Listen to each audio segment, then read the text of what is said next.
Listen, guys, everything that I've said so far in this video and everything that I will say, absolutely none of this is investing advice. All right, investment advice. Do not take my word for it. But I'm open and honest about what I invest in. So I'm going to tell you guys straight up.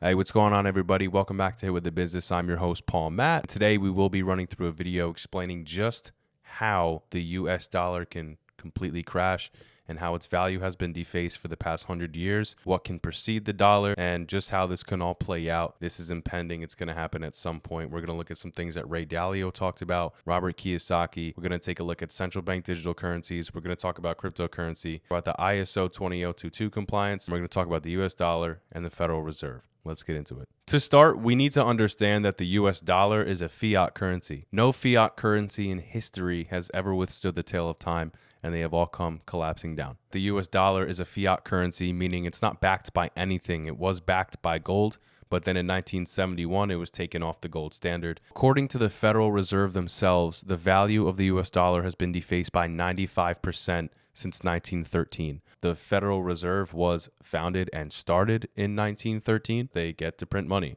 So what you can buy for $1 in 1913 will now cost in 2023. When the Fed prints more money, it devalues the currency that's already in circulation. In other words, when there's more money in circulation, the value of each individual dollar decreases. So the Federal Reserve pretty much dictates what the US dollar does. Also, policy does as well. Whatever administration is in at the time, what they're doing could also impact the economy, the global economy, and the value of the US dollar. These institutions like BlackRock, like Vanguard, like JP Morgan have the ability to manipulate money based off of their trading habits. Robert Kiyosaki is the author of Rich Dad, Poor Dad, one of the best-selling financial books of all time. He's a huge advocate for buying gold, for buying silver, and for buying Bitcoin. He is in the oil industry and talked about when Biden shut off the Keystone Pipeline, one of the first things that he did in office, it made the price of oil go from $30 a barrel in one day to $130 per barrel.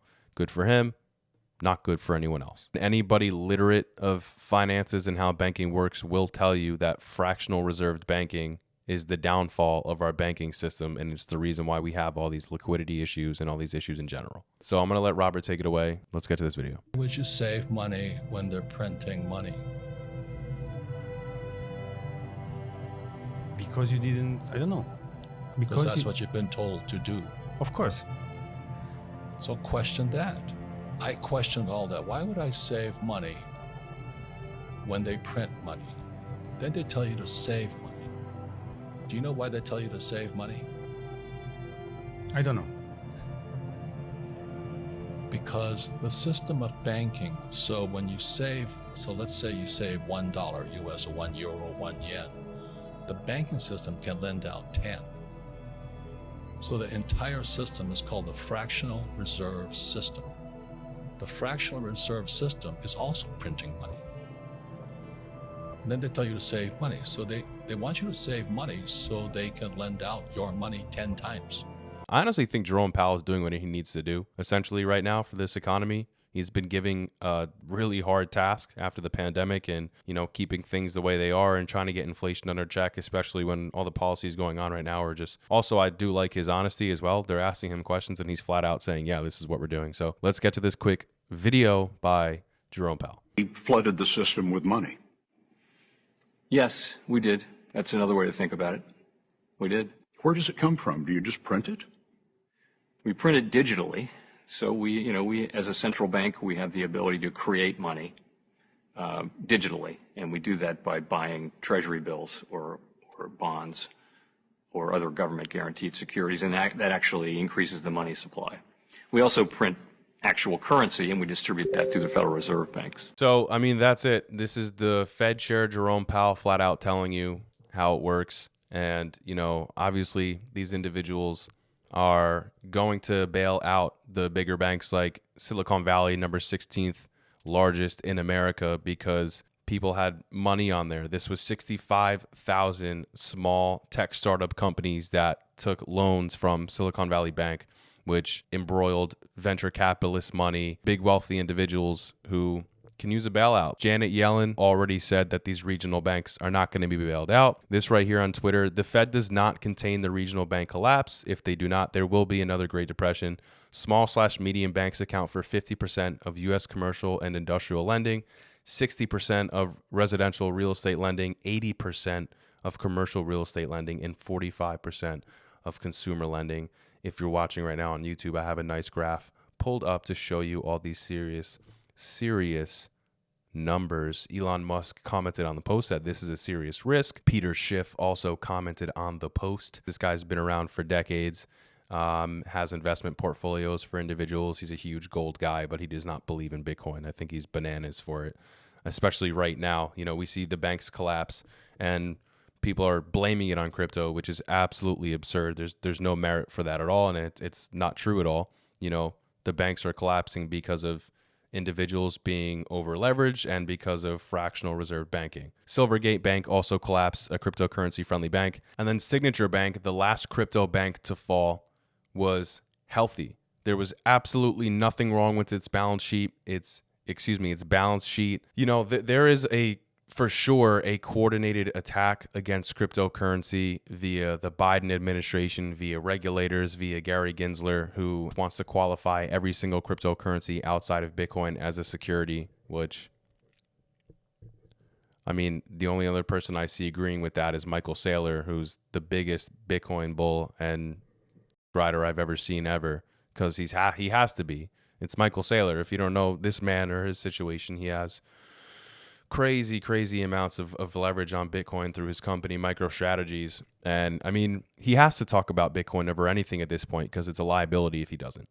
So, I mean, that the notion that all these cryptocurrency companies are securities, though, is just absolutely absurd and ridiculous to me. And it's not true. So let's just move forward from that. While the Federal Reserve and major institutional players like JP Morgan get to dictate the price of the dollar, what we can do as individuals is try to keep ourselves safe, diversify our portfolios, and invest in things that potentially increase in value over time as opposed to decrease.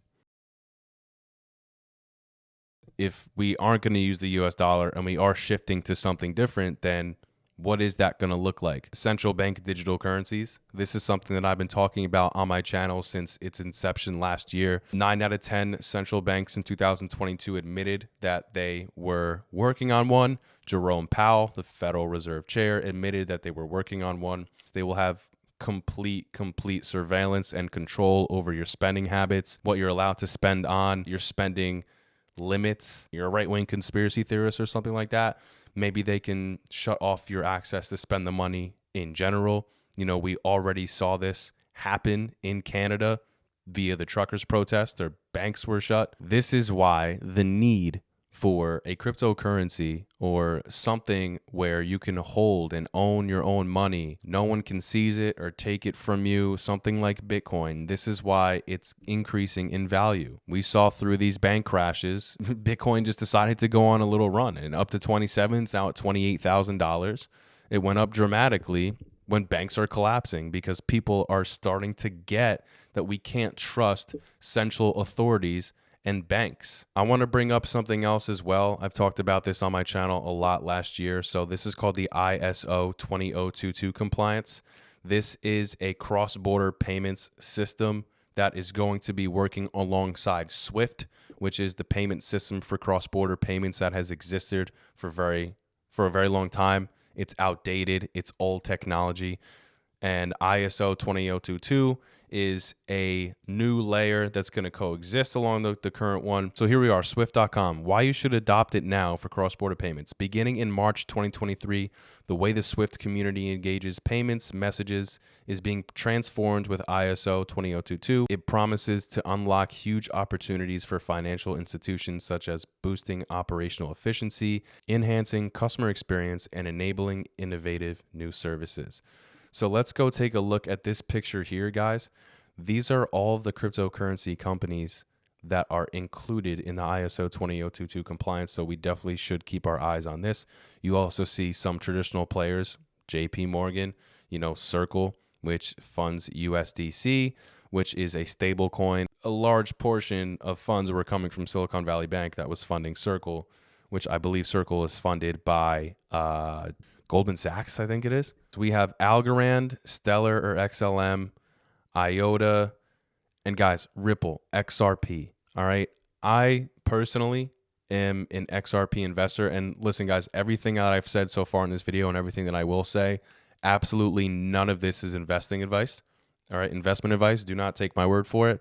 But I'm open and honest about what I invest in. So I'm going to tell you guys straight up. There's individuals in our political realm and here in America that are involved with XRP. Brad Garlinghouse, one of the CEOs of XRP, speaks at the World Economic Forum. And, you know, I don't think that's a good thing at all. But, you know, and I don't like centralized cryptocurrency companies. I like decentralized projects like Ethereum and Cardano. However, I'm not dumb. So if something has centralized, powerful figures that are adopting it into a traditional financial system, as in XRP, it's going to go up in value. I don't know what else they could be replacing XRP with. But right now, we're going to take a look at Rosie Rios, the 43rd treasurer, and let's see what she has to say about XRP. Financial Stability Oversight Council, which the Secretary of the Treasury chairs, published a report just this last October that examined the potential financial stability implications of crypto asset activities. As you know, crypto has been in the news time and time again, and I just want to share that I am on the board of Ripple. Ripple is XRP. And so when people ask me the question, why did you join the board of Ripple? I joined the board of Ripple because XRP serves a purpose. It's a function that facilitates cross-border payments. It's not some store of value, kind of arbitrary value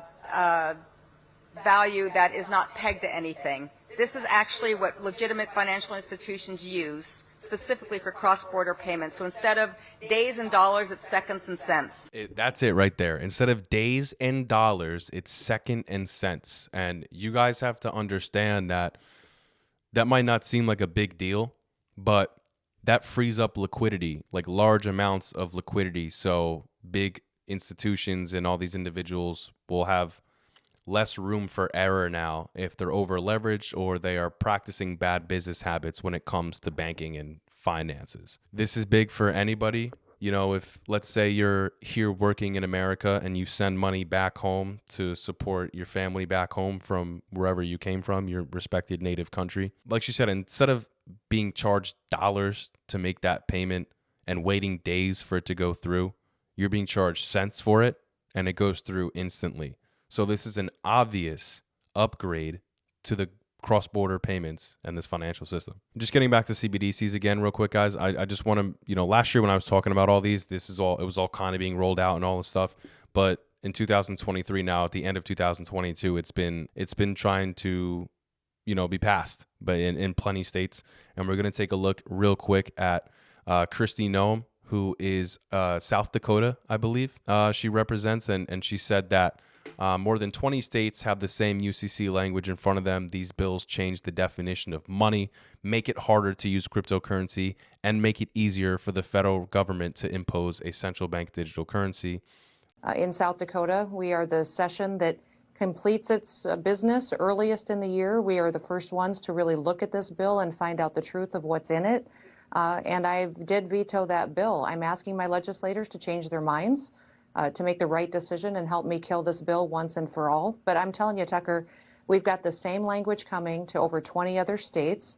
I believe it's to pave a way for the federal government to control our currency and thus control people. Interesting thing about this bill is that it has a section in it buried in the bill that talks about the definition of money, and it specifically says that CBDCs are allowed in the future when it comes to digital currency, but any former definition of digital currency would be allowed to be discontinued or not recognized. It specifically is paving the way for a government-controlled digital currency, should that be adopted, and should be alarming to every American. Yeah, I mean, Kristi Noem, I mean, she's great. I've got into following her recently. There's a number of politicians who actually are pretty educated and pretty wise about, you know, the imposing doom of a central bank digital currency and how great and wise it is to hold a digital asset like Bitcoin that appreciates in time, that cannot be confiscated from you, that has a fixed amount and cannot be printed out of thin air and is backed by something physical in electricity. Just back to the changing world order and Ray Dalio real quick. I wanted to talk about that. So Ray Dalio is the CEO of the largest hedge fund called Bridgewater. His book, The Changing World Order, pretty much states how countries of the past have, risen and fallen, and there's similarities, obviously. And that's why we have to look at history, because you can find, the same things that are consistent amongst different, dictators or successful civilizations in the past, and the same things tend to bring them down. So in this remarkable and timely addition to his principal series, this is from barnesandnoble.com. This is, I guess, an excerpt on the back of the book if you purchase the book, but it says, in this remarkable and timely addition to his principal series, Dalio brings readers along for his study of the major empires, including the Dutch, the British, and the American, putting into perspective the big cycle that has driven the successes and failures of all the world's major countries throughout history. He reveals the timeless and universal forces behind these shifts and uses them to look into the future, offering practical principles for positioning oneself for what's ahead. Ray Dalio is a brilliant person, a great person to listen to. I also think who else we talked about in the beginning of this episode, in the beginning of this video, Robert Kiyosaki is someone that's great to listen to as well. There's a ton of people, so many individuals that I could recommend that we'll probably do more videos on in the future. So stay tuned. It's kind of hard to fit everything into this video that's been leading to the collapse of the dollar, because it's literally 100 years of history, but there's been so much modern and recent stuff that's happening throughout the last couple of years that are indicating the direction that we're going. And it's real scary. And I feel like no one really pays attention to all this. So this is why I like doing this channel, guys. Like, I'm just trying to give you news that isn't really talked about and could possibly alter your opinion on certain things and just give you a more broad, perception of certain narratives. So, and again, I don't claim to be some genius, a guru in economics or finances and stuff, but it has been a decent amount of years for me at this point. And, I think I have a pretty good understanding of how things work and what's going on. So, I love doing this channel. This is just where my life has taken to me. My fascinations, my intrigues is all this type of stuff that we're talking about right now. So this is why we're doing Hit with the Business. And if you guys like this content, please subscribe and make sure to support. But the last thing I want to get to here, guys, is the BRICS expansion. There's 5 new members in 2023. Following Russia's announcement of Iran's and Argentina's BRICS membership bids, the alliance president reveals that Egypt, Saudi Arabia, and Turkey, a NATO member, have the same plans. Our enemies are all kind of aligning. There's the World Economic Forum, who has a huge grasp on the Western world, and the European Union, Australia, America, Canada. We can take a look at their GDPs and what's going to, happen in the next coming years, what's been happening the past year or two, what's projected to come. And then we could take a quick look at our enemies who have been working together to create a global reserve currency. I'm talking about Russia, China, Iran, India. These are all companies who pretty much gave the middle finger to Klaus Schwab and the World Economic Forum and are not on board for this quote unquote new world order and a one world government. These individuals want to hold on to the power that they've had. Obviously, Vladimir Putin's a dictator. Why would he want to say, oh no, you can do away with my government and we can all have one government for the whole world? Obviously, the guy's going to oppose that. He likes his power and authority. It's actually good that we have something opposing the World Economic Forum, because there can't be a one world government that has control over everybody. That's the scariest ideology I've heard. So, but let's take a look here.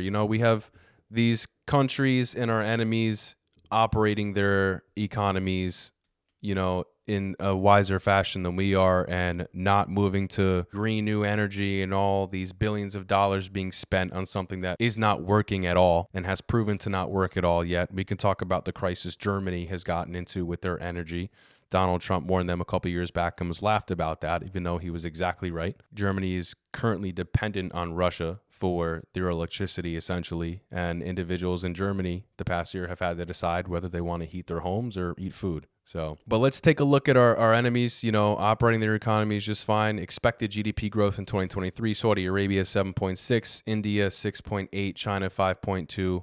And then let's take a look at the World Economic Forum bought and owned countries. The US 0.3% and European Union 0.8% growth expected. All right. And, one of the last things I want to talk about as well is just this whole attack on cryptocurrency. It's so silly, and it might seem like a minute issue, compared to everything else that's going on. and all these issues that are opposing the dominance of the dollar and America's dominance and place in, as a world leader, right? So cryptocurrency is a sector that's going to grow and blossom into trillions and trillions of dollars of a market cap. And right now, because the lack of policy and regulation and because of the huge crackdown and enforcement on cryptocurrencies and cryptocurrency companies in America, we are seeing companies operate elsewhere. There's Hong Kong, Dubai, all these places around the world that are just welcoming cryptocurrency companies, and it's going to hugely impact their economies. Dubai being a huge example. They're plotting a lot of stuff with the metaverse and pretty much welcoming crypto companies to come forward and operate on their soil because their market cap is going to increase like crazy over time. We are encouraging companies like Coinbase, who's trying to play fair, asking for regulation. They're encouraging these types of companies to go overseas and not operate on American soil. Number one, America is notoriously behind the buck in so many things, including innovation. And right now, we're so behind the buck in terms of cryptocurrency regulation and adoption and having companies operate on American soil and add to our economy here. Instead, they're being screwed over. So something to keep our eyes on, guys. But let's just look at this article real quick. So I'm on silkroadbriefing.com. Afghanistan, Algeria, Argentina, Egypt, Indonesia, Iran, Kazakhstan, Nicaragua, Nigeria, Saudi Arabia, Senegal, Thailand, United Arab Emirates. If accepted, the new proposed BRICS members would create an entity with a GDP 30% larger than the United States, over 50% of the global population, and in control of 60% of global gas reserves.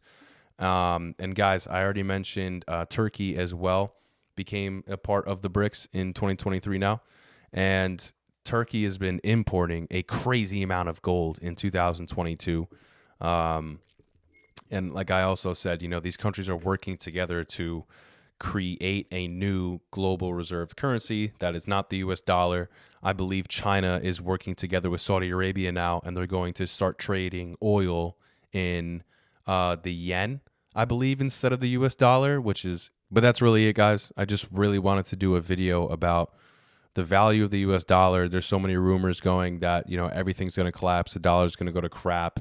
I'm not making any, I'm not telling you guys that's going to happen. I'm just telling you, if it did happen, these are probably the reasons why. Nothing to panic about, even though there very well could be. But if you like this content, please subscribe. Go listen to us on Spotify. Go to hitwiththebusiness.com to learn more. And we'll see you guys next time.